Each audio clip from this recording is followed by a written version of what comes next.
Folks, I think we're going to get started with the next segment of the program. Welcome back. My name is Blake Poland, faculty member with the Dalla Lana School of Public Health. And I'm pleased to welcome you to a second in our segment on urbanism, health, and the growth of megacities.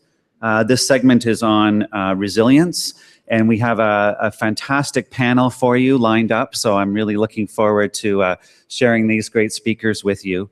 We're doing a little bit more traditional style for this segment of the morning, so we'll hear slightly longer 15 to 20-minute presentations from each of our key vectors, Sandro Galea and Jeb Brugman. And then we have three discussants, Stephen Verderber, Chris Boucy, and depending on time, myself.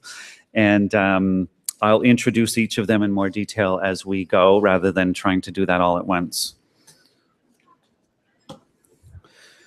You have probably noticed that there's been an explosion of interest in resilience in recent years. It's a concept that's been around for a while, but it's being taken up in all kinds of sectors. And I think it's useful to ask ourselves, why resilience and why now? And I take my initial cue from a book that influenced me a lot in my early thinking about this, from Thomas Homer Dixon, who sends his regrets. He would have liked to have been here in the panel today, but he's sequestered somewhere, finishing the last few chapters on his next book. And he really indicates in that book, he draws out how resilience is going to be key in dealing with a number of converging trends of population growth, ecological decline, resource depletion, economic instability, etc., and talks about how we need to move from a growth imperative to a resilience imperative, and how change will be the new normal. And I think that's very much behind why a lot of people are now interested in this topic area. And what he points to is this convergence of trends in a number of areas, including climate change, economic instability, resource depletion, and ecological degradation, many of which are tied together with or driven by the engine of economic growth that are presenting new threats to health equity here and around the globe. And so we posed for this session a number of key questions about what is resilience, what sorts of practices, policies, and interventions build resilience at a variety of scales, and what does the concept of resilience add to urban health equity work? So how well does it translate from its home disciplines of psychology and ecology? What does it add beyond what healthy cities movements and environmental health justice and other sectors and approaches are already doing and offering? And is it possible that a focus on resilience highlights, or in what ways might it obscure, some of the key drivers of urban health inequalities? And then what are the implications for solutions-focused practice? So our speakers were invited to speak to some of these in the context of their own work in these areas, and we'll be hearing from them in a moment. I'll introduce the first speaker to you, and we're very happy to have Sandro Galea here from the Mailman School of, just getting my bios here. Sandro is a Gelman Professor and Chair of Epidemiology in the Mailman School of Public Health at Columbia University, and very soon to be taking up the position of Dean of the School of Public Health at Boston University. And his work is focused in a number of areas, including brain disorders, mood anxiety disorders, and substance abuse, with a particular interest in the consequences of mass trauma and conflict worldwide, including the result of September 11th attacks, Hurricane Katrina, conflicts in sub-Saharan Africa, and the American wars in Iraq and Afghanistan. So I think he'll have a lot to share on this topic. I invite you to look at the bios in the program for a fuller bio of each of the speakers. And so I will start by inviting Sandro to join us. Thank you.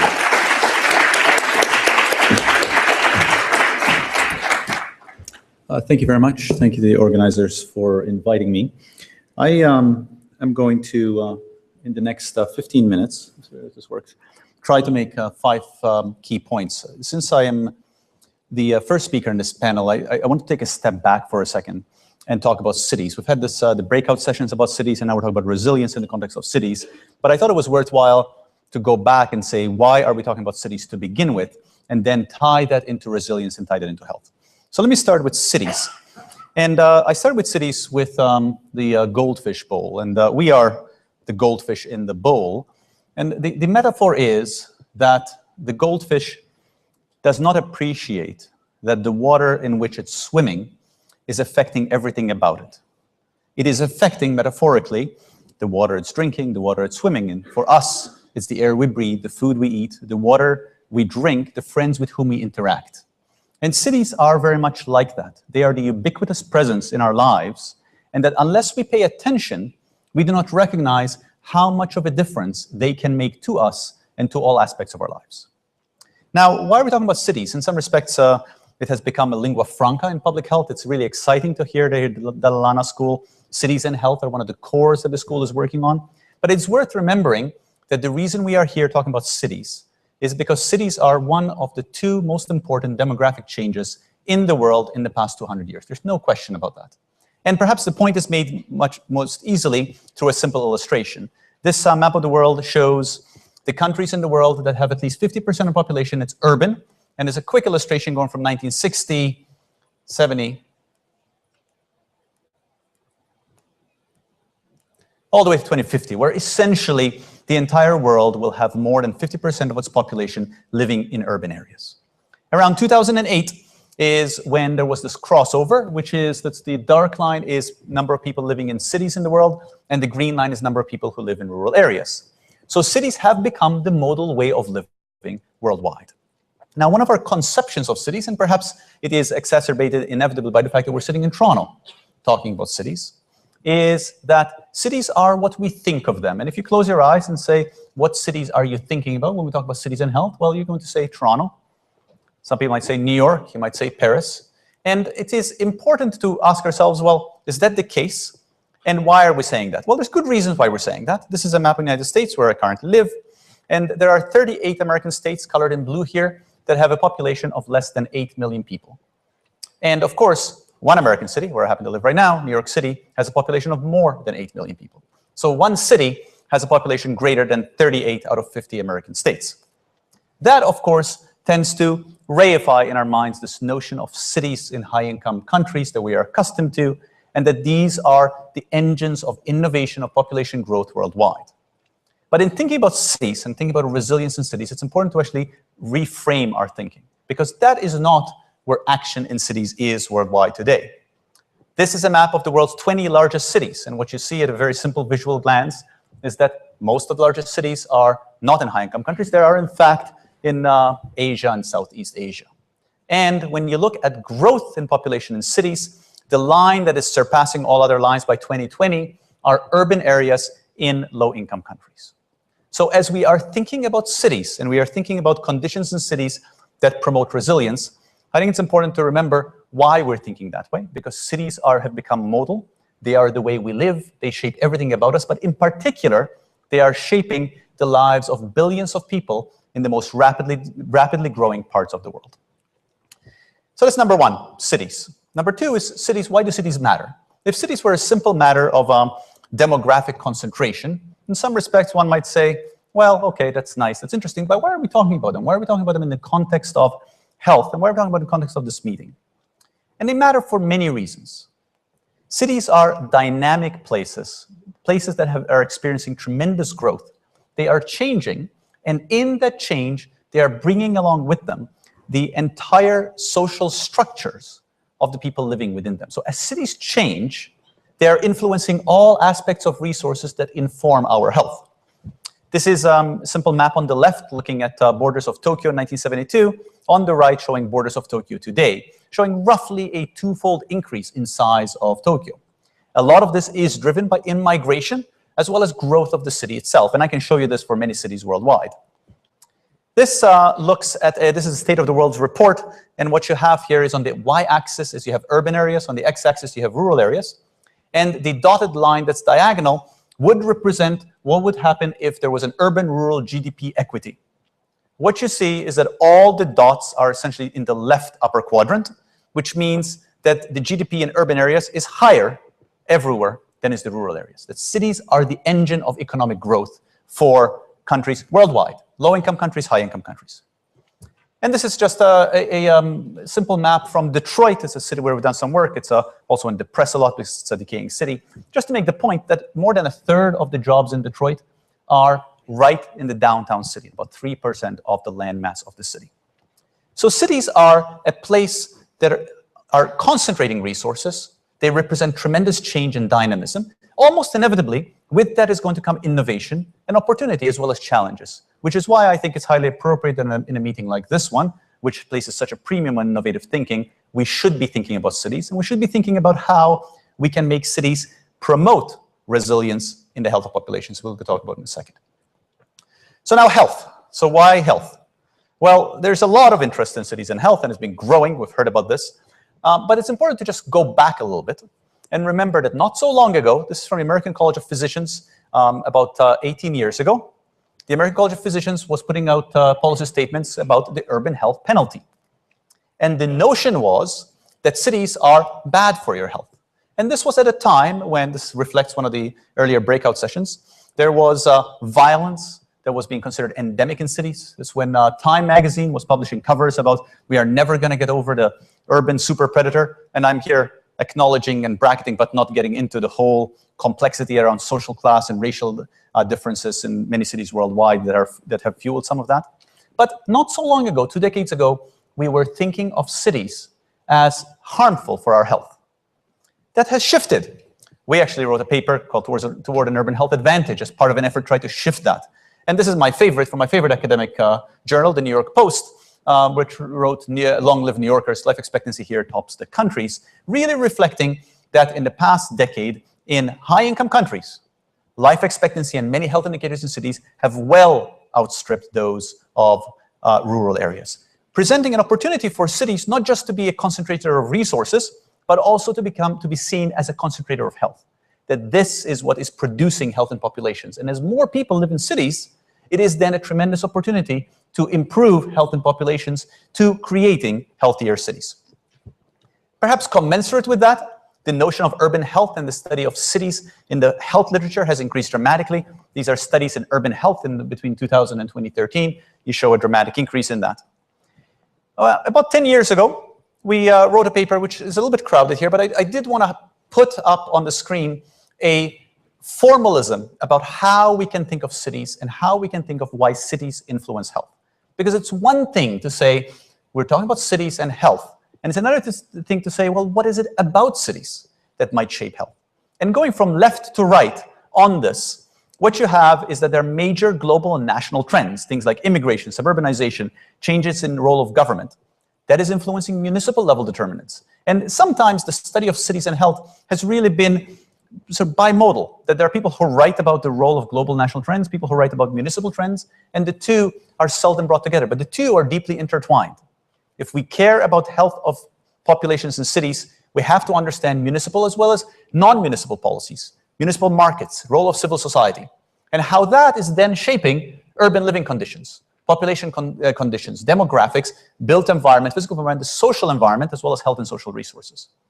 When we wrote this paper, we very ambitiously put public health intervention and research right in the middle, thinking that was perhaps an assertive move on the part of public health to say that in the middle of all this should be public health, that we should be playing a key role in shaping the conditions of cities that can improve the health of populations.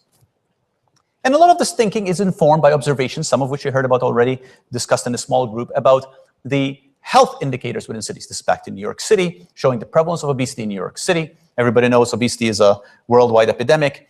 In a place like New York City, you can be about 3 miles apart in neighborhoods in the South Bronx as well as in Manhattan, and you have about a 7 BMI point difference. Tremendous heterogeneity in obesity throughout the city. You can show that about many health indicators. Then you look at studies that have been looking at understanding the determinants of health in these cities. This is from Detroit again.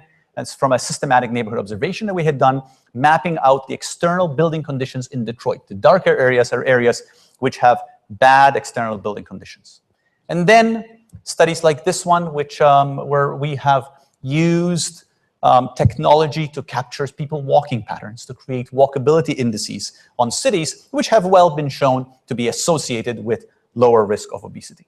So bringing together an understanding of the health indicators in cities and the potential drivers of those health indicators in cities has to be the roadmap that guides us to thinking about resilience in cities, which really is the theme of this session.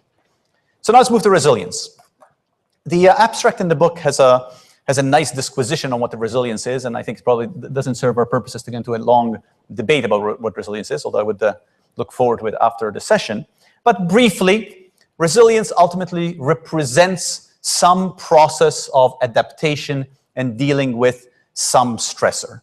And resilience has become very common and popular lately in the public press. If you go to Huffington Post, my second favorite news source after New York Post, and you just type in resilience, you actually get pages upon pages about people who have opinions about resilience. And this is also from semi sort of public sources, like places like the Mayo Clinic, a lot of people offering ideas about how to improve resilience. A lot of these approaches to resilience and to improving resilience are ultimately based on the individual.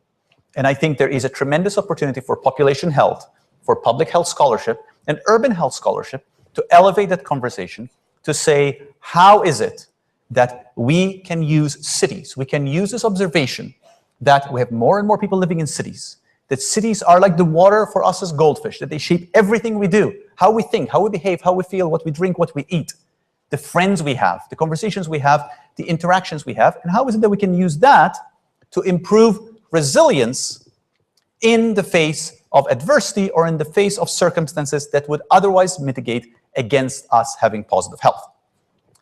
Resilience, bouncing back, this notion, is it bouncing back, is it bouncing forward? I'm not entirely sure that the semantics of that matters so much, but ultimately it represents a dealing with conditions that might otherwise chip away at our health to optimize our health. And one can be more formal and mathematical about it. This is from a study, and the title here is What Happens After Adversity. On the y-axis, you have poor function. So the higher up you are on the y-axis, the worse off you are. And this is from a latent growth mixture model, which I won't get into. But the bottom line is that when you look at people in response to adversity, you can show clear patterns of how people's function, what it does after adversity. And the patterns are as follows. And by the way, this is from one study, but I can actually show you now in the past decade, literature has flourished on this, and this pattern has been shown time and time again. The people who you worry about, of course, are the green people. You see where they are high in loss of function. So they've lost a lot of function, and they've capped the loss of function over time after adversity. In many respects, the populations you really want are the populations in the black line below, where they've had no loss of function after adversity, and they have maintained their function as it was after adversity. And then you have the other groups. Formally, in the population health literature, these have been labeled, and there's some controversy about their labeling, but I think the line here that is the resilience line is the orange line, which is where people have had some loss of function, but then recover relatively quickly. But I'm labeling it this way, both to give us a grounding of what resilience might be, but also to make a pitch that we may care not only about resilience, but also about resistance or some other term, about populations that can be immune to the adversity to begin with. And my argument is that such populations can be created within cities that are manipulated to the ends of improving population health. Cities that are created in such a way that we recognize the conditions in those cities that promote population health so that we may improve it. And there are examples of this. This is from Urban Advantage, and you saw something similar to this from Naples, Florida, looking at a fairly typical American urban environment, which looks generally unappealing, and talking about physical redesign that can improve that urban environment, moving it from something unappealing to something that is not only appealing, but also walkable. That is obviously much more salutogenic than what we started with. And it is in these spaces where we recognize the potential for positive manipulation of cities to improve population health that we can really promote resilient and resistant cities. So I will conclude with perhaps a challenge to us all to innovative thinking on cities and health. Innovative thinking about how we may improve the health of urban populations, how we may create resilient and resistant urban populations that are not only resistant to adversity, but also whose health is better, much better, than it would have been were it not for the presence of the city. And some of those challenges are not hard to spot. If you look at PubMed, our typical source for health indexing, and you type in urban health, and cross-sectionally, you get about 2,000 plus papers. You can do it today, although. And if you look at longitudinally, you get about 400 papers. And this represents some of the challenges that the field has faced, in that data have not been readily available that have allowed us to explore the possibility of change and how change in cities can result in the improvement of health of populations. A lot of that has been difficulty of the academic types in getting access to data. And frankly, a lot of it has been a disconnect between us academic types and public health practice types, where data is available but not analyzed. So this is a bit of a challenge to us all, and why I was so excited about this symposium, that it's bringing together players across sectors. And I think scholarship in the area is going to inevitably have to come from cross-sectoral work that creates opportunities to study natural experiment, to study urban change, so it can inform urban change in other areas. And I conclude with this slide. This is a famous slide from the New Yorker magazine from New York City. And what you actually have here is a view by Saul Steinberg of New York City from 9th Avenue. And what the slide gets at, for those who haven't seen it, is you're standing on 9th Avenue and you're looking west. And what you see when you're a New Yorker is, well, you know there's 9th Avenue, you know there's Delhi on 9th Avenue, you know there's 10th Avenue, then there's the Hudson. But really beyond the Hudson, there's a very narrow strip called Jersey, then you get to Kansas City, then you get to the Pacific Ocean, then you get the rest of the world. And I think it is the most brilliant pictorial depiction of urban parochialism that I know.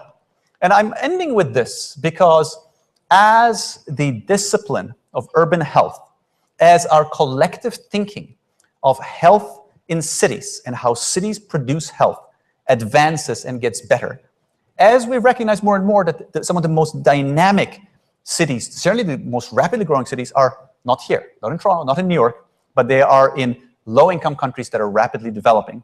It creates an opportunity for true global learning, for global learning that can improve health of populations, narrow health inequities. And to do that, we must shake not only our research sclerosis, which I showed on the last line, but our intellectual sclerosis on this. Moving beyond studying cities and understanding cities just for the sake of that city, to a place where we see cities as an exemplar of global living and an exemplar that provides tremendous opportunities for population health. I will stop there. Thank you very much.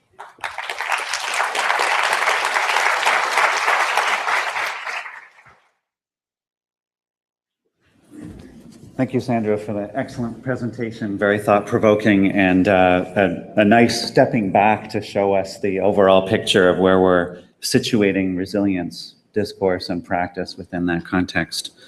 And I do recommend Sandro's work to you on cities and population health if you haven't had a chance to look at it. Pleased to now introduce to you Jeb Brugman, who's the managing partner of Next Practice. He founded and served as CEO of ICLEI Local Governments for Sustainability, the largest international organization of cities in the world. And he established a number of core practices around urban sustainability planning and management in that context. And he is also well known for his new book, or recent book, Welcome to the Urban Revolution, How Cities Are Changing the World. Please join me in welcoming Jeb Brugman. Thank you, Blake. Thank you. Hi, everyone. Thanks for having me here today. I'm going to just kind of riff with you, Sandro, because I think we're singing from the same hymn book. Starting with this global picture, but I bring a piece of nuance into it, is that the other thing that's happened with cities as the demographics have shifted and continue to shift is that what is a city now is something that functions at many scales. So you can go to a neighborhood, and that neighborhood is connected with supply chains, is connected with flows of people and viruses and species and business models all over the world. And so what we're dealing with now when we think about cities from a public health perspective is how to understand how we develop and intervene in places in such a way that we take into effect the dynamics of this global urban system. And I think it's important to talk about places. There are many ways in which we can sort of, through global policy and global initiatives, try to affect the system dynamics of a global economy and of immigration and migration. But when it comes to places, these are places where we can make interventions. Sandra has highlighted that, it's been highlighted throughout the conference. Interventions that have distinct impacts on the health outcomes of communities resident within those places. And I put a little circle here around the Pearl River Delta in China to highlight this point. Because we typically, when we think about the Pearl River from a public health perspective, we think about when's the next avian virus going to emerge and get sent around the world. And we look at the numbers of impacts and how that moves from an epidemiological perspective in terms of aerosols or whatever it may be around the world. I argue that the Pearl River Delta is in fact a health vector. It is a system that is designed to manufacture and send out to the world varieties of new viral contagions. And here's an example of how that works. So in the Pearl River Delta, a former agricultural area, it's highly urbanized, but their pattern of urbanization is such that farming is cheek by jowl right next to dense inner city living. In fact, it's somewhat policy driven in a positive way. Shenzhen, China, has a policy to source 70% of its foodstuffs within the urban region. So that's urban agriculture, and that's all supposed to be good, the 100-mile diet and things like that. But one of the implications of that is it's done in very particular cultural ways. And so, as you know from the Pearl River Delta, there are live animal markets where scores of species are resident with one another in wood cages, again, cheek by jowl. And there's a species there called a Homo sapiens.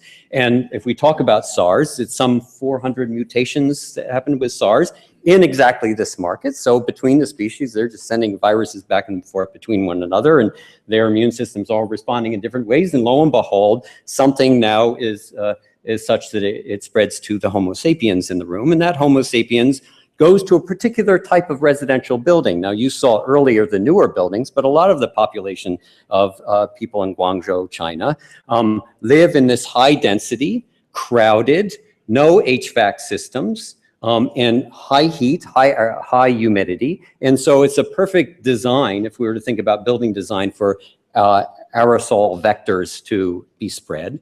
And then a couple of times a year in these cities like Shenzhen and Guangzhou, millions of people appear for holidays and get together in these high density places, and they cough and sneeze and blow air at one another. I failed to mention that with one of the first avian viruses, what was about 10 years ago, that became a global news story, the whole custom in this region of selecting hens from the live animal markets and putting your nose up to the rear end of the hen, a tradition. There are traditions of food that also factor into this as well in terms of the spread of these viruses. But lo and behold, these people now go all back to their villages, and many of them get on airplanes and they come to a place called Toronto or to Vancouver.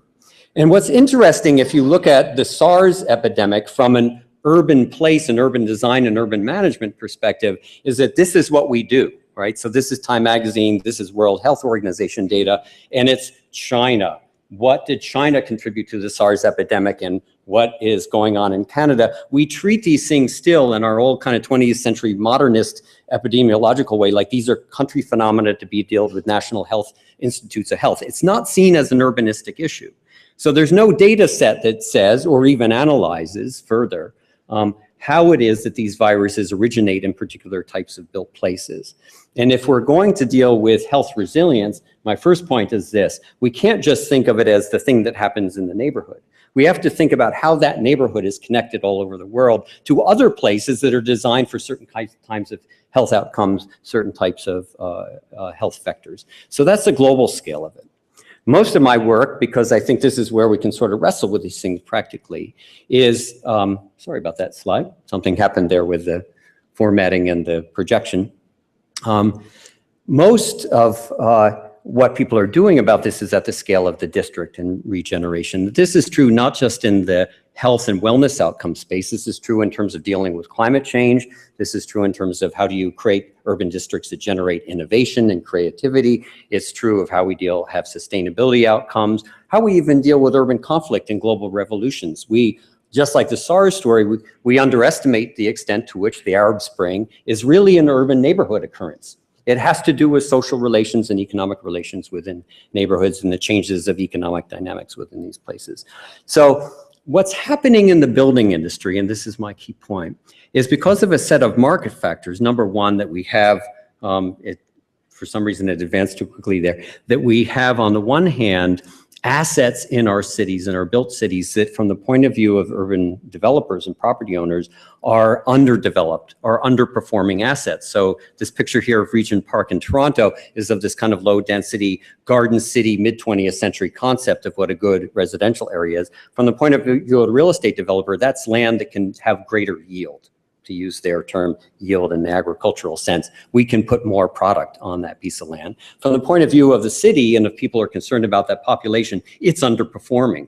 It's a center of crime, it's a center of illness and wellness outcomes. The data isn't good. So the issue in urban development is how do we redevelop in a way to both increase the market-based yield, in other words, to increase the performance of the asset as something people want to invest in, pay rents for, have discounted cash flows on. And so there's a market pressure to redevelop these areas. And at the same time, do the innovation that improves these social impact outcomes. And Regent Park here in Toronto is an interesting case in point. I don't think anyone, unless David McCowan can say to the contrary, and you would know better than anyone, people weren't thinking wellness outcomes when they redeveloped Regent Park. And that redevelopment involved redesign of product. It involved Daniels changing its business model so they could put product on the market $50,000 per unit less than a typical other condo being built in Toronto. It involved partnerships, the University of Toronto building recreational facilities. It involved a greening, district heating system. So now what we have here in Regent Park is something fundamentally different in performance, both from an investor's point of view and from an outcomes point of view than what we ever imagined the social housing precinct could be. We've got a green from a LEED perspective, LEED certification perspective district. We've got a district that's mixed use. Now we have businesses and banks and grocery stores in there. We have a recreational district. We have a residential district. We have an arts and cultural district there.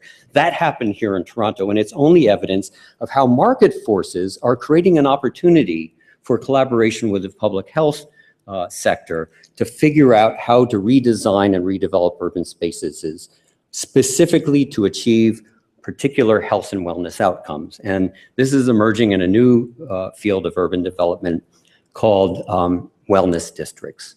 And it's an experiment. So what I want to present to you is the notion that there are actual builders out there, and there are institutions, hospitals in particular, but also universities, who are experimenting and redeveloping their places to target particular health issues in those places. We're working in Santa Ana, California now. The challenge is redevelop the downtown. Surrounding the downtown is very low income Hispanic population with high incidence of diabetes and obesity, things that we're all familiar with. So how do you redevelop a downtown that actually has a measurable impact on how people manage their diabetes is the question. And this is being done in collaboration with a US foundation called the California Endowment.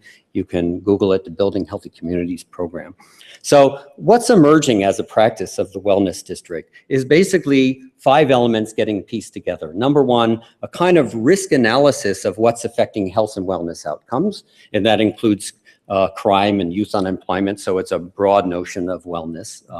But how do we put things in place to de-risk those problems that are identified? I'll give an example. Providing what you could call everyday amenities, so dealing with the food desert issue, bringing in a good grocery store, having a farmer's market, making sure there's public and green spaces for people, the slide that Sandro just gave as an example, making sure that streets are safe, that they're designed so you can walk across them. Facilities, bringing in quality housing with proper ventilation to them, proper heating, or more efficient heating so people can afford their heating, recreational facilities, culture facilities.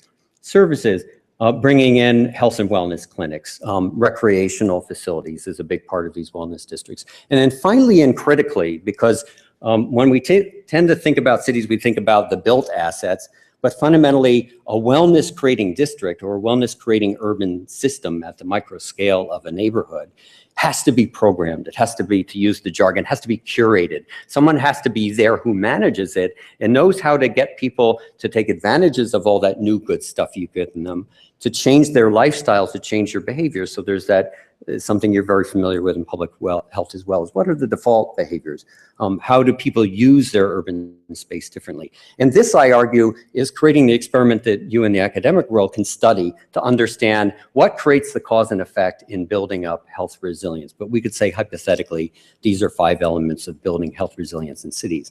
And the experiments are real. So in Stamford, Connecticut, the VITA district was launched in the lowest income Hispanic African American area when a local hospital decided to build an entirely new hospital facility. They did a land swap with the public housing agency. And so now the regeneration of this district includes a spanky new hospital facility with a number of neighborhood wellness clinics around it, a YMCA facility for recreation, a new commercial street where people have a retail strategy to bring in health and wellness type retail to the area, and new social housing, new public housing, so new quality housing for people. And it's all programmed, and there's a wellness policy for this area. In fact, the zoning for the area has been changed to encourage all of these behaviors and benefits, or this performance that creates wellness outcomes.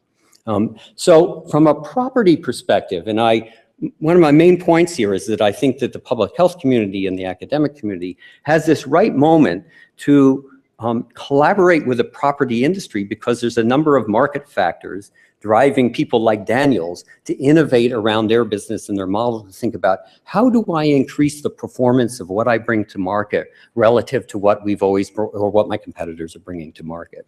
So in fact, resilience, as and this, I use this slide, and it came out of thinking about resilience as a local adaptation to climate change slide, but I think the concept is very important. We have to stop thinking about health issues, just like climate change issues, as risks that bear a cost that we don't know who will bear them, right? So who in the public sector is going to help bail out the next superstorm? Who's going to help bail out the next contagion that happens upon our country? We have to shift into thinking in a market mentality, and I think we have this moment to do that, to think about how, if we offer higher performance to the market and collaborating with those who want to intensify and reinvest in underutilized urban areas, how do we do that in such a way that it creates a new performance that attracts a greater population, more retail shopping, more economic livelihood activity for those populations, and ultimately that performance is one that gives them a predictable set of benefits that they can count on in terms of their health outcomes relative to their alternative choices. So let's take a Toronto Towers neighborhood, because one of the great opportunities here in Toronto to explore the wellness district notion is this tower renewal effort within Toronto. So here we have it, right?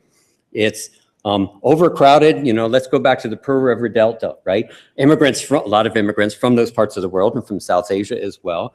Overcrowded, double, triple the population of what those buildings were made for. Assets are underdeveloped. There's no facilities for people doing dangerous things like, doing their catering business on a little electric stove. And now it's exposed to some new risks related to climate change. So we ran a workshop on this to figure out how to build resilience in these places based on climate risks, which are basically extreme heat events and power outages. So these are real public health issues, right?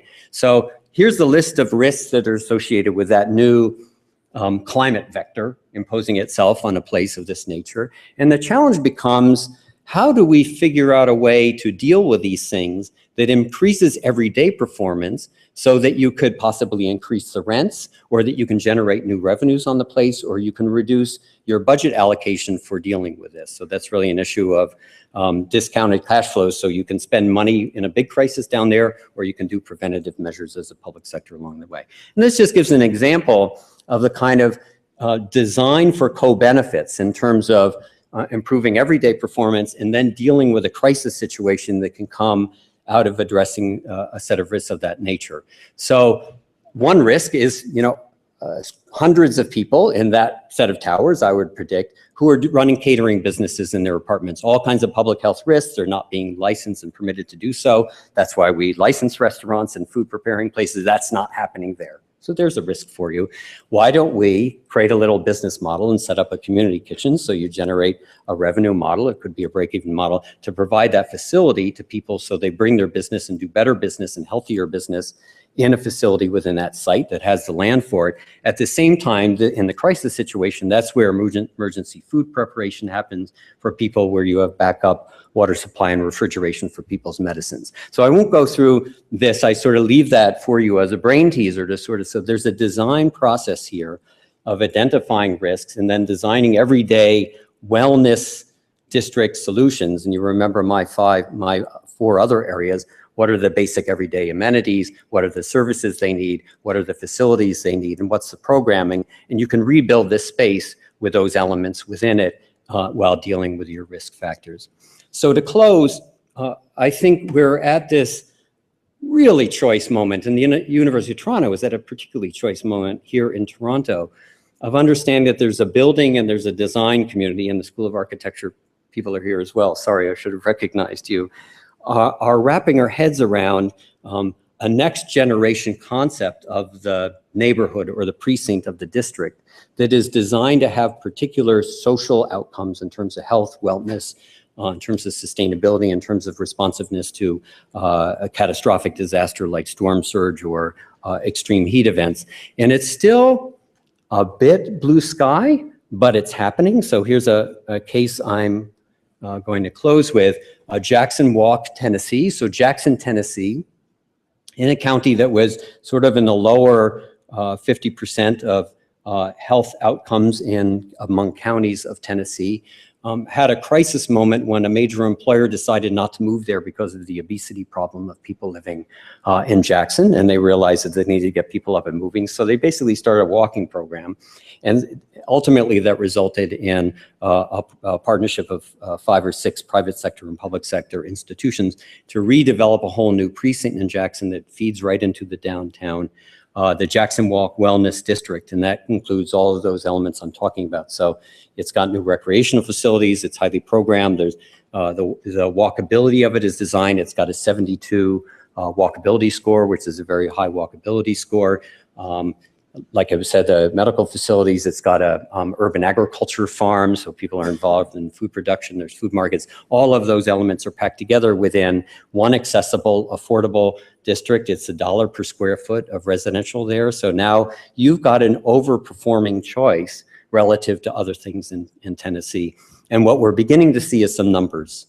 So I close with this. The creep of the numbers gives hope, but I think it turns to people in your trade to actually engage in these partnerships and start against the baseline tracking what types of investments people in the public sector and private sector as redevelopers are making that are actually generating the best health and wellness outcomes. But you can see the data.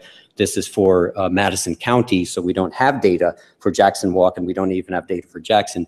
But you see Madison County, the numbers creeping up, Jackson being the main city in it, I would assume is reflecting in that. So I leave you with that note. I think it's a very hopeful note that it's a critical time that we can move outside of our silo and apply all of the expertise and skill sets that you have in partnerships like we did here in Regent Park in Toronto to redesign Toronto neighborhoods, particularly in our lower income areas, in order to achieve targeted health outcomes. And there's a growing community across the United States as well that is specializing and focusing in this area. Thanks very much.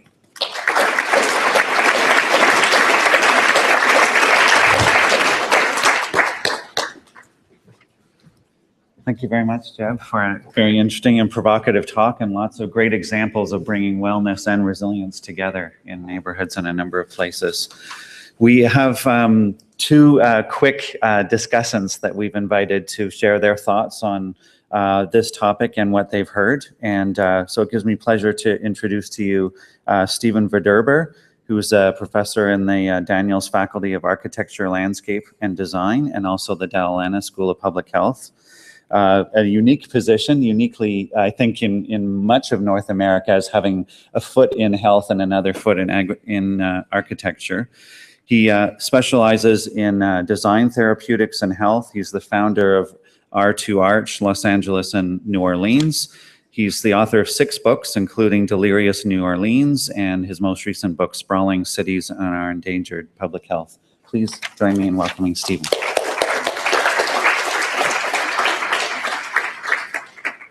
Thank you. It's very much a pleasure to be here with all of you today.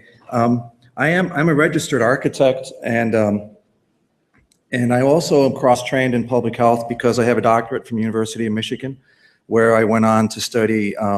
It's an interdisciplinary degree between architecture, public health, and environmental psychology, and it sort of set me off. And the University of Toronto is the third university where I've had a joint appointment between a School of Architecture and a public health program. And being here at U of T is a very exciting opportunity to be, my goal is to help the structure with the existing resources we have between the Dalla Lana School and the Daniels faculty, a master's and a doctoral level degree tracks in health and the built environment. So which is the forward here? Is it green, the forward button? Okay. So I'm taking the discussion in a slightly, well, it's very complimentary to what to both of your excellent presentations. And but I'm taking it in a slightly different direction because I'm looking at what can the role and function be of architecture and urbanism in addressing health inequalities in the aftermath of disaster. And there are a number of recent disasters shown here, but we all know about these and the statistics associated with them. We can learn a great deal of good from nature in terms of the natural resilience of coral reefs and natural ecosystems across the millennia. But we also need to pay close attention to the bad things that can happen from nature in terms of when a major disaster event, such as a hurricane. This is Hurricane Sandy from 2012. And I won't dwell on these. I only have a total of 10 slides. I'll go through these first ones quickly. This is Hurricane Katrina in New Orleans that occurred in 2005, which is now 9 years ago. And I was impacted directly from Katrina because I was teaching at Tulane University at the time. And our family home flooded with about 1.5 meters of water. And our children at the time were 14 and 17. And we evacuated like over 1 million other people. And we ended up for 3 nights in Houston and then 4 months in Austin, Texas. And none of us slept in our own bed for 4 months. And so it had a profound effect on each of us individually and also collectively as a family unit. And I don't know if there's a pointer here. Is this red button? There's no pointer? But our neighborhood was one of the last to flood. 80% of the city flooded. I think it still stands as the costliest natural disaster in North American history. 1,800 people died. As I said, well, you know the stats associated with it. It was a very profound event for me personally. So set me off. I have two main areas in public health. One is right now this area of post-disaster response in terms of making communities more resilient from a health perspective, urban health. And the other is sprawl mitigation and ways to ameliorate the deleterious consequences of sprawl, as we know, chronic diseases, obesity, hypertension, to try to make communities more walkable, densification, urban agriculture, and all those other things, which we don't have time to talk about today. But in the aftermath of the earthquake in Haiti, I was struck by the fact that a certain typology of resiliency emerges, where you have, on the one hand, you have naturally formed interventions shown on the left, where the community will come in.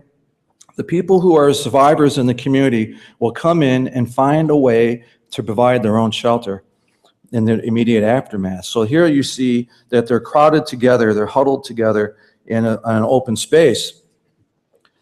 And on the right, you can see that's the Israeli Defense Forces Medical Corps field hospital that was brought in, and it was set up within 48 hours, which is pretty amazing. And they also deployed this in the aftermath of Haiyan in the Philippines a year later. And it's a clockwork operation. These are two types of responses to provide infrastructural support to help a community bounce back. People can do it on their own through self-empowerment, or they can have the external assistance to do this. And both were very effective. Now, in the case of architecture, what can the architect do in all this? By training, we're very poor first responders. terrible first responders by training, because in school, we're taught to design the beautiful object, and we want to take as long as we possibly can to do that, which means we stay up all night near the very end of the deadline because we're working feverishly to make our design as beautiful as possible. But that's the exact opposite of what's needed in a situation like this. And most architecture schools in North America are still completely out of sync in this regard. And what's needed is something that can be brought in a matter of hours, not months. And so there's a really interesting book written by Curran and Timberlake, who practice in Philadelphia. They wrote a book that came out a few years ago called Rethinking Architecture. And the thesis of the book was that we need to stop thinking about building custom buildings for a global population that is exploding to the extent that it is, based on some of the charts that you saw a few minutes ago about over 50% of the world's population living in urban areas. We can't build hand-built custom buildings anymore to try to respond to the needs that exist between now and especially between now and 2050. And they argue that we need to explore prefab modularity. And the thesis is that they're studying the aeronautical industry, the automotive industry, the shipbuilding industry, to try to see what architects can learn in terms of mass producing beautiful objects that can be ready to respond very quickly and adroitly in the aftermath of a sudden adverse event.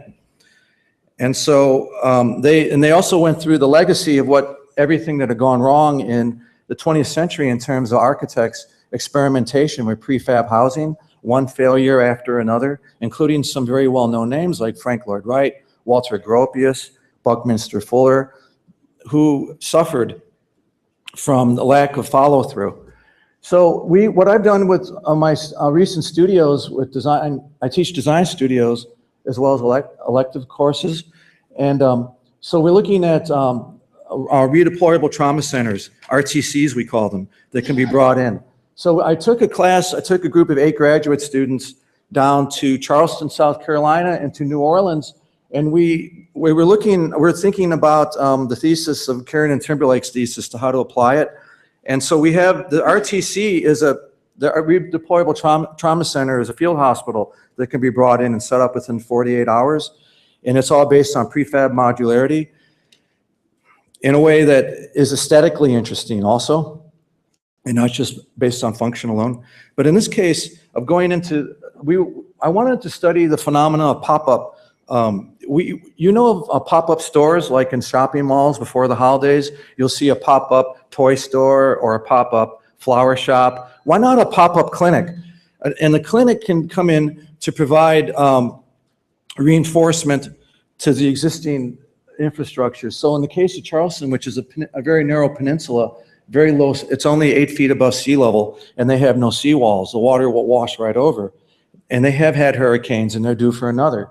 So we went in and we looked at 10 sites in Charleston, and then we sampled 10 sites in New Orleans from the everyday environment based in neighborhoods. We looked at car dealerships, gymnasiums, and schools. In this case, the Church of Christ, which is an African-American congregation in the northern end of Charleston's peninsula, and a shopping mall in New Orleans, an old movie theater, an old furniture store. These are everyday structures that exist in the neighborhood. People know them. They often love them. They're civic focal points. Why not reinvent them as a healthcare facility? And so the idea is that we could come in with a pop-up modular clinic that could be set up in a matter of hours. And I view these as architectural prosthetic devices, like appendages. Like you think of the scale of a building, and then you add on this appendage of an arm or a leg. And this is the case of this componentry, this system that can be plugged into a building that's probably lost its power, it's lost its running water, but we can bring in that infrastructure with generators and so on. So we can resuscitate these buildings, we can empower the community, we can counter this chicken and egg syndrome where when people where they're forced to abandon the city, they can't come back because there's no infrastructure. But if we can provide infrastructure in these everyday buildings that people can relate to, we can counter that, and we can rebuild communities faster and restore the health status of a neighborhood faster. Thank you.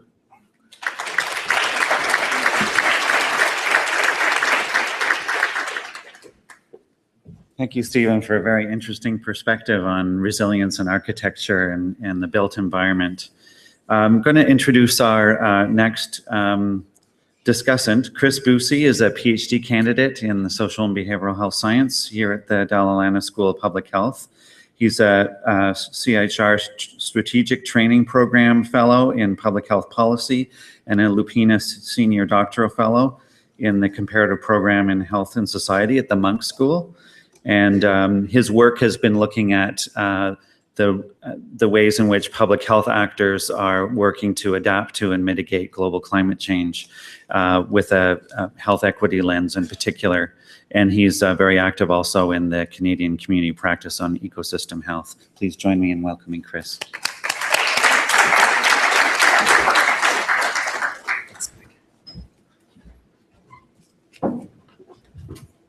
Well, hi everyone. It's great to be here, surrounded by fellow urbanists, and a huge kudos to the conference organizers for putting this idea of resilience on the conference agenda and starting to wrap our heads around what does it mean and in what context, and how do we actually work through some of the conceptual nuance within resilience. And so we've heard a lot today from our presenters about how cities are kind of conceptualized as these living, breathing organisms. They're prime examples of socio-environmental systems, but of course they're not without their challenges. We've got huge social equity concerns in cities like Toronto and cities around the world. We also require relatively enormous inputs of energy in order to sustain life in urban areas. So what I want to do today is I want to take up some of the things that my fellow panel members have talked about, but really kind of situate the discourse of social equity in these concepts and this broader conversation about resilience. So we've got a really kind of interesting quote that was taken from the World Urban Forum back in 2012. The challenge today is no longer just to create sustainable cities, but truly regenerative cities to assure that they do not just become resource efficient and low carbon emitting, but that they positively enhance rather than undermine the ecosystem services they receive from beyond their boundaries. So really laudable goals and some interesting questions in regards to how health fits into this picture of a regenerative city. And also some really critical questions as far as regenerative for whom and to what effect. So before we are able to actually effectively address issues of equity in urban areas and in cities, we really need to understand where resilience or whether resilience is applicable to social systems. And we've got a lot of work coming out of the discipline of ecology. C.S. Halling, kind of the grandfather of resilience, has talked a lot about the adaptive cycle that different ecosystems go through when they're responding to perturbations or shocks. And resilience, we can see, is kind of really high leading up the front side of that loop up to a particular point. We're really thinking about resilience increasing on the conservation side, where incremental innovation within a particular state of a system it allows a system to remain relatively stable, more or less, over time. But if the system becomes too rigid, there's this possibility of wide-scale system collapse, and we can see opportunities for kind of novel combinations of reorganization and renewal. And so resilience is, in essence, really about avoiding that rigidity trap, building systems that effectively are tailored to a relatively narrow set of operating conditions, but also avoiding this poverty trap, really making sure that the best and brightest innovative ideas kind of bubble to the surface, grab hold of our popular imagination, and take cities in fundamentally new, more sustainable, more socially equitable ways. But cities are a little bit different than ecological systems because they're characterized by a degree of human agency. So we actually have the power to intervene and influence whether or not we build rigidity or flexibility into our urban areas. But to pick up on the kind of metaphor that C.S. Halling is thinking about as far as adaptation, we've got a lot of really compelling examples that Jeb and Sandra have talked about today, thinking about the urban renewal of areas in Detroit, thinking about the renewal of Regent Park, thinking about the Stanford example from Jeb's presentation. So it's certainly, we know that this idea of urban renewal is really, really important. Some people call this idea of gentrification, but it also receives a number of different critiques as far as how urban neighborhoods become accessible or less accessible for particular groups.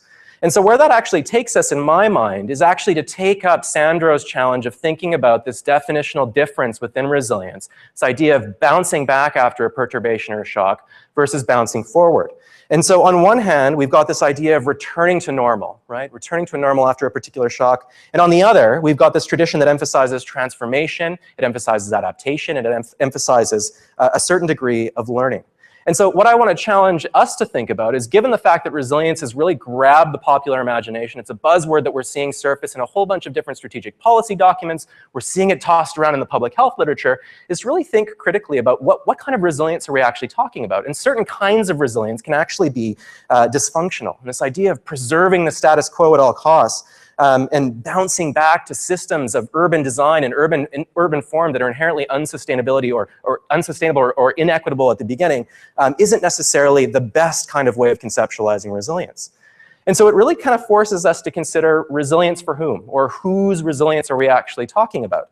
And really points to ideas about equity and transition. So we know from the presentations before this, the hardest hit from some of these emerging ecological issues are also the ones who are the least able to adapt. And so there's huge issues in terms of how we experience shocks, what kinds of individual or collective responsibility we have in urban areas to actually address issues of distributive and procedural justice as we start to go through these processes of renewal and reorganization. So it's not just a semantic definition in my mind, it actually has some very real implications for how we actually go out and do something practical for the future of our cities. So I want to talk really briefly about a couple of the examples that I've had as far as thinking about resilience from a public health standpoint. I've had the pleasure of working on a couple of Canada's first comprehensive climate and health vulnerability assessments. So really broad, high-level strategic thinking. How are different urban areas around the province of Ontario being impacted by climate change? And what role do public health actors have to play? And going through this process, we were less interested in compiling a laundry list of vulnerability indicators and categorizing different people as vulnerable or more or less vulnerable.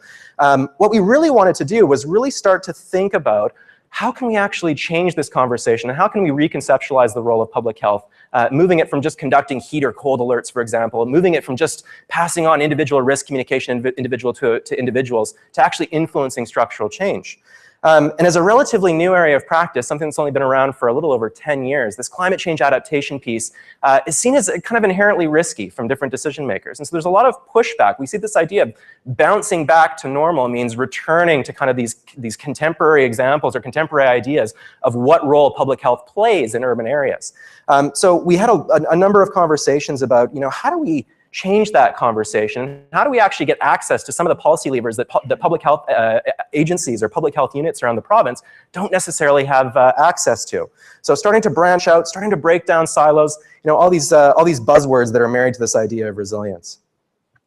So I want to close on where I think some of this work is going methodologically. I mentioned this idea of climate change and health vulnerability assessments. Certainly we're seeing the rise of a whole bunch of different impact assessments, environmental health impact assessments, environmental health equity impact assessments. And really we're continually looking for new ways to qualify and to quantify risk and adaptation and vulnerability in this idea of resilience.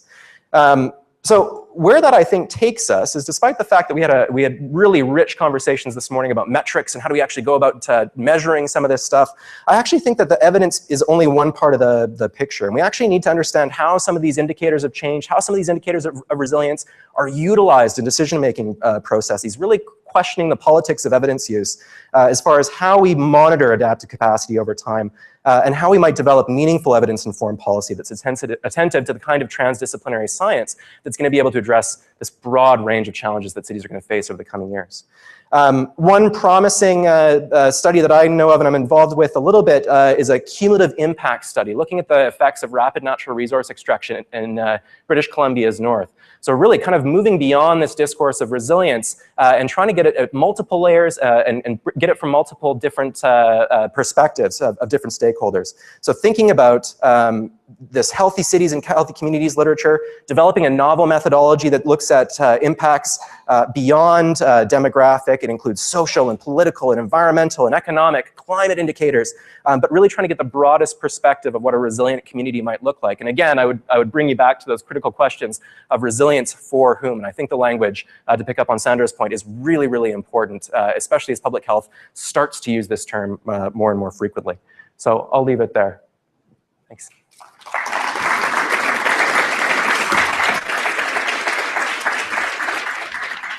Thank you, Chris. I think we're very close to time. I'm not seeing the next set of slides, but maybe I was going to be the last discussant, but I also want to make sure we have some time for questions from the audience and discussion with the panel. So maybe under the circumstances, I just wanted to maybe zero in on one slide, just showing the exponential growth when you put together population growth, technology, and affluence. You see in the smaller squares, 50-year difference, and then the last 50 years is an explosion by comparison. So that's just to illustrate graphically the implications of exponential growth and what that might mean for cities and for resilience. And we can see what that means in terms of exponential growth of impacts on environment and earth systems, and what the trajectory is in terms of the number of earths we're already using and where we're heading with that, and what kind of quite significant correction we might need to be thinking about in the trajectory of cities, and how we're thinking about resilience and the kinds of innovations that would be required to move forward. And I'm just going to pause on the last slide, because one of the points I was going to make is that if we look at major social changes around the world, many of them, if not most, have been spearheaded by social movements. The women's movement, Black Power movement, girl power movement, environmental movement, etc. And I think social movements have played a huge role in driving social change and will continue to do so. We've seen that recently with Arab Spring, Idle No More, a bunch of different movements. And I think there's many opportunities for public health to be working with unusual allies in social movements at driving some of the changes that will be coming, and that we want to be proactive about around the kinds of transitions that are indicated in this final slide here. So I'll leave it there, and maybe we can field a few questions from the audience or comments about what you've heard so far. So please.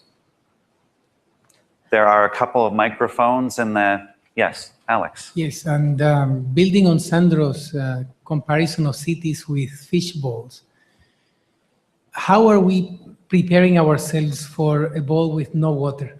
So our cities are increasingly vulnerable to power outages, for example. How long would Toronto last in February with no electricity? And, or even in the summer.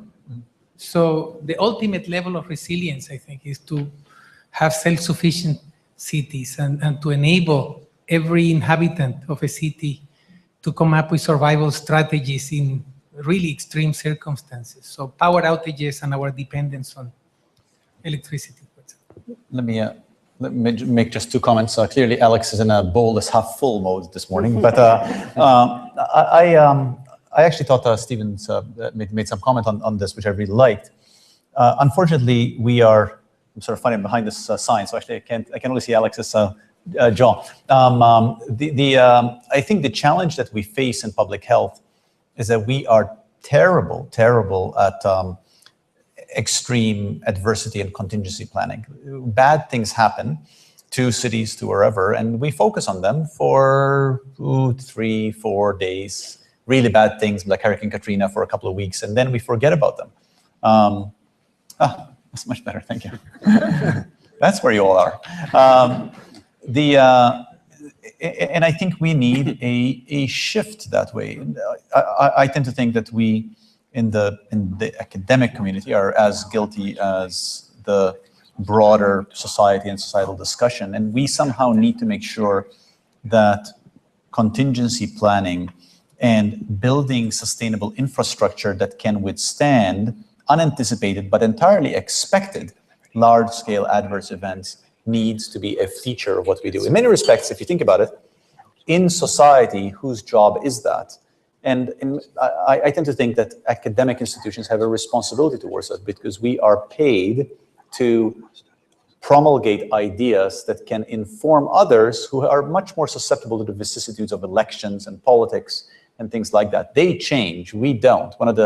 We often bemoan the fact that in the academic world things change slowly, but in this case it's an advantage because we are the repository of ideas on these things. So it is our responsibility to keep this front and center and to say, we do not rest until we know what happens if the fishbowl were empty, how we're going to keep the fish alive.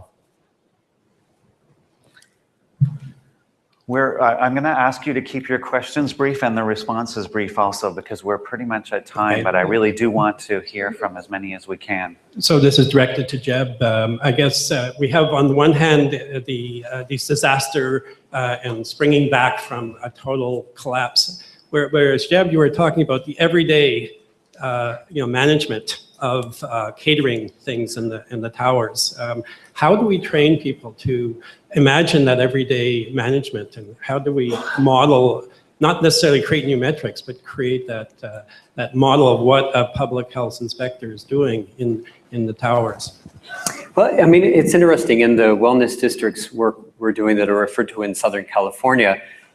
Basically, we're just doing fundamental market research to understand when it comes to location or residential choices or where you're going to set up your supermarket or whatever, what are the set of everyday amenities that are choice factors for you?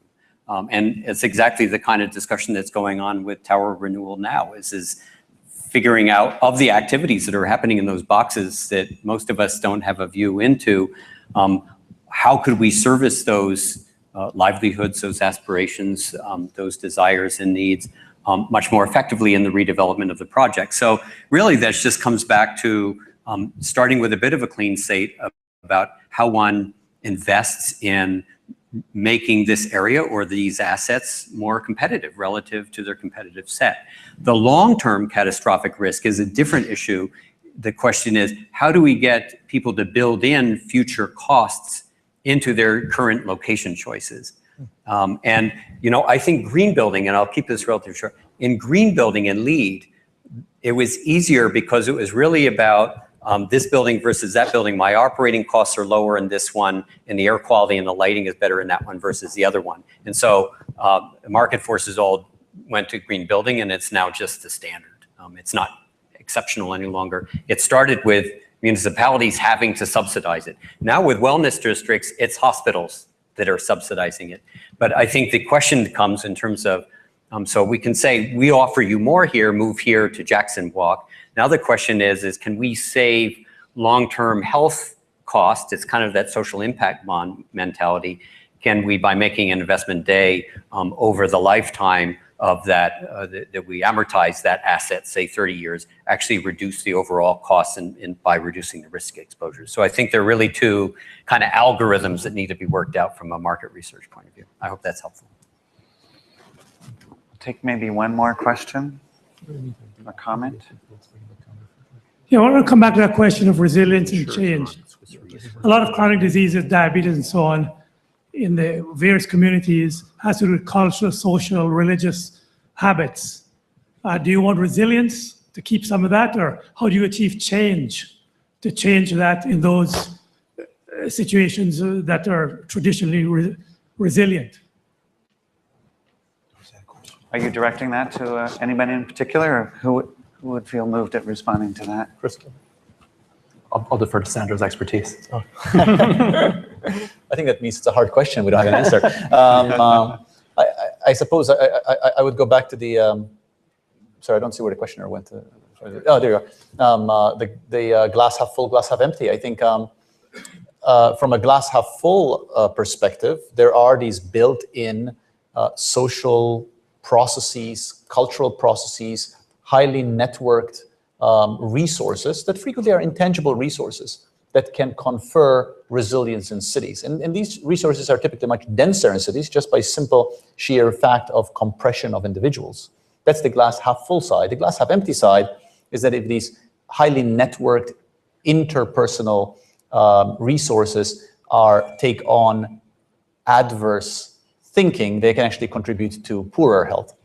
I try to be an optimist, so I think in general these are positive resources, and I'm not sure how much one wants to change them as much as optimize them. But in the notion of change, when one does modeling exercises, and there are now mathematical models on this, about changing social environments and physical environments and how long it takes to see health benefits, we are dealing with decade-long timescales. You're dealing with 20, 30, 40 years. And it is difficult for policymakers whose tenure typically is relatively short to invest in changes that are going to yield fruit for 20, 30, 40 years down the road. So this goes back to my initial comment to Alex's question, that it's our responsibility to make it clear that future positive change is well worthwhile current, present investment.